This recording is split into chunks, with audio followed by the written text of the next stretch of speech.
Hey guys, so we are going to talk about the installation times today. I know this has been a headache sometimes when the installation times does not come as accurate as you would like to.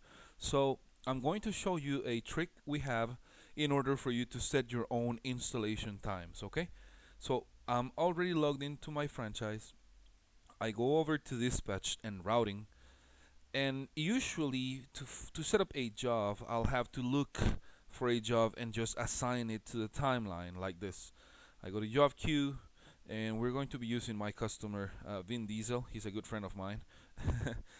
I have here the two jobs, if you notice, installation, and it's telling me it's 150 hours to install, which I don't believe it's accurate, right? Still, I'm going to drop it here on the 25th. I'll leave it here starting at 9. And if you see this installation, it might take a couple days, right? So, how do we fix that? Easy. You just scroll back here and go to all jobs. And on all jobs, let's look for Bean Diesel's jobs, okay? Bean Diesel. And here we have the installation, which it's supposed to be scheduled already.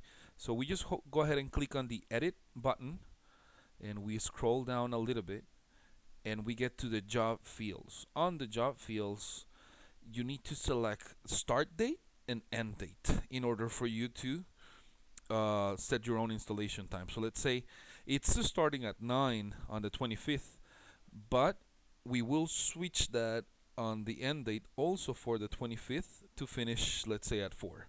So this is military time, so it's 16. There we go.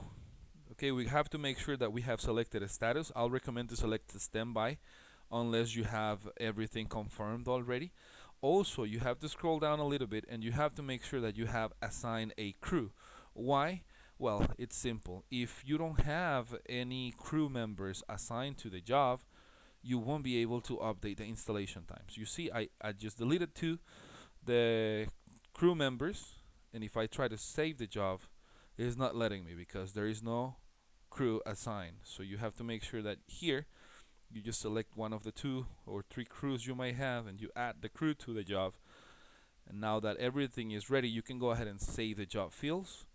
And let's check it out. Let's go back to all jobs, and let's go back to the dispatch screen, and let's check our timeline. Let's see how it looks. Our timeline, the 25th. Oh no, this is 26. Let me go back a little bit. Okay. Here we go. You see? It's starting at 9 and it finishes at 4. So if I like what I see, I can just click on it and go ahead and dispatch it. And that will make the job be on your cruise app, and it's live for them to start working on it. I hope you find this useful. If you have any questions, you can always reach me through the help desk or send me an email to seniorconsultant@inmov.com. Thank you very much for your time. I appreciate it.